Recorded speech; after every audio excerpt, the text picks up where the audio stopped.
রাখবা, বিনা পয়সায় কিছু হয় না। তুমি কিছু দিলে তারপরে তুমি কিছু পাবা।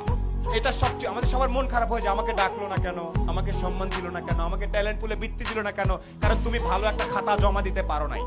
এই জন্যে আমি আবারও ব্যাক করি, আমি সোলায়মান সুখন।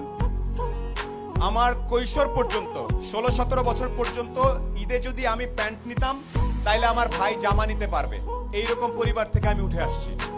আমার বাবা ছিলেন আর্মির একজন সার্জেন্ট, যেটাকে আমরা হাবিলদার বলি। আমরা ছিলাম 5 ভাই বোন। সে অবস্থা থেকে আল্লাহর রহমতে এখন অনেক ভালো জায়গায় আছি। এই গল্পটা ছোট্ট করে একটু বলবো। আমি নর্মাল বিভিন্ন জায়গায় পড়াশোনা করছি। গাড়ির সিট বেল্ট কেমনে বাঁধতে হয় সেটা আমি আসলে 18 বছর পর্যন্ত জানতাম না। গাড়ির সিট বেল্ট এদিক থেকে টাই নাই না এদিকে বাঁধতে আমি জানতাম না।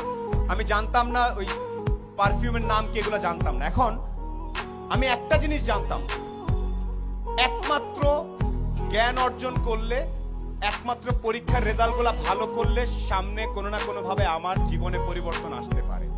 এখানে পরীক্ষার রেজাল্ট ভালো কার কার আমি একটা আওয়াজ শুনতে চাই। 13 থেকে 19 আওয়াজ শুনতে চাই ভালো ছাত্রছাত্রীদের।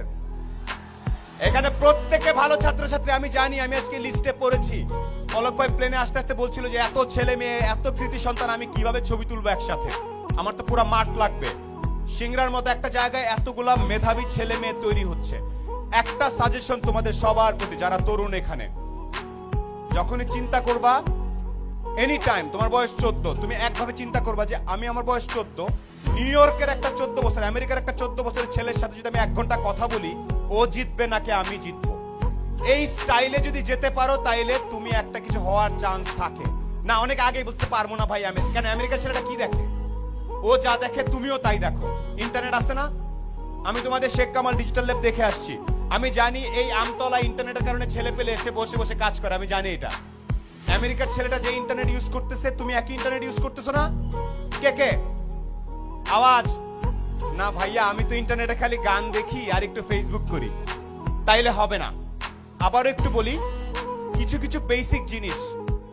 আজকে এই প্রোগ্রাম নাচা গানা শেষ হয়ে সবাই চলে যাওয়ার পরে বাসায় যাবা, শাওয়ার নিয়ে ঘুমানোর আগে একটু দাঁড়ায় বলবা, একটা লোক আসছিল কালো করে, ভাঙ্গাচোরা, দেখা তো খুব একটা ভালো মনে হলো না, বাট উনি একটা কথা বলছে, আমি যদি নিজেকে পৃথিবীর যে কোনো মহাদেশের 14-15 বছর একটা ছেলে বা মেয়ের সাথে সমান সমান দাঁড়ায় 1 ঘন্টা কথা বলার মতো ক্যাপাসিটি না থাকে, তাহলে আমি আর অনেক পিছায় আছি।